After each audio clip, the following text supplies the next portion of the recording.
Kuna da labarin ɗaya daga cikin dattijawan da 'yan kidnapping suka kama Allah yi wa ɗaya rasuwa? Idan wannan shine zuwanka wannan channel, ka danna mana subscriber kana ka danna mana ƙararrawa. Mun gode.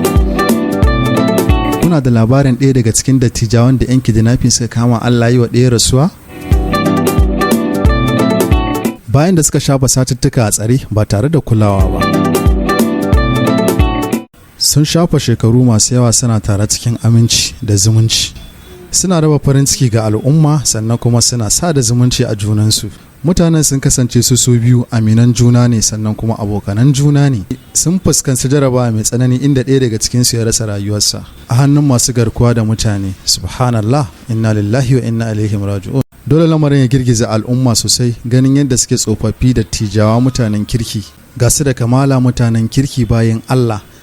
Abin da zai baka mamaki shine a lokacin da suka kama wannan bayan Allah sai kai su cikin jadi. Wannan shine mummunar kaddara a tarihin rayuwarsu wadda ba su taɓa mantawa da ita ba. Muna roƙon Allah maɗaukakin sarki ya ji kan wanda suka rasu. Ɗaya daga cikin abokanansa Allah ya masa rasu. Allah ya ji kansa, Allah ya sa su aljanna firdausi, Allah ya bawa iyayensa da abokanansa haƙurin rashin sa. Amin ya rabbul alamin.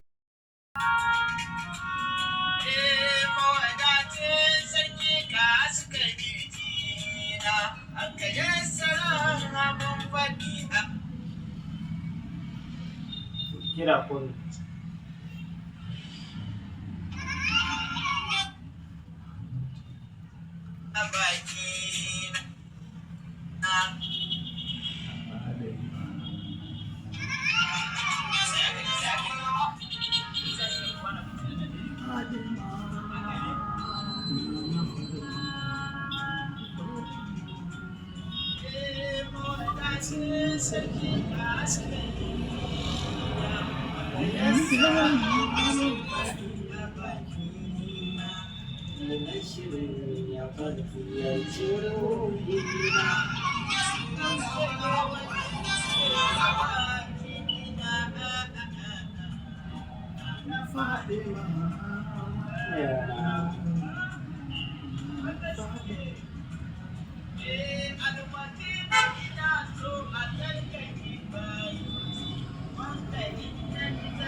ina nufin mai yau da yanayi